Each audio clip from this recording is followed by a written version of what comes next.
Welcome to the MakerSpace at the downtown main library at the Cincinnati and Hamilton County Public Library. Here, you can create, collaborate, and make your ideas come to life, from design to reality. The MakerSpace is free to use with your library card, and with affordable materials available for purchase at cost, the only limit is your imagination.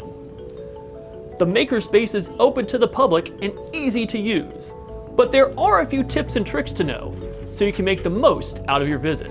The MakerSpace is a popular place, so making a reservation is the best way to make sure you spend more time creating and less time waiting.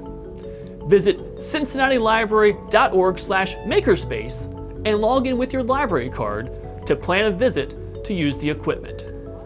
If this is your first time visiting the MakerSpace, stop by a few minutes early. Library staff can review your files and make sure everything is formatted so your creation comes out perfectly.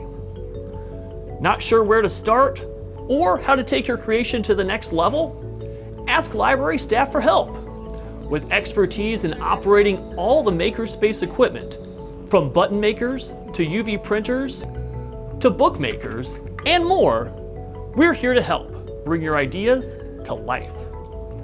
With these 3 tips, you'll be ready to start making, so come visit us and get started. We can't wait to see what you can create here at the library.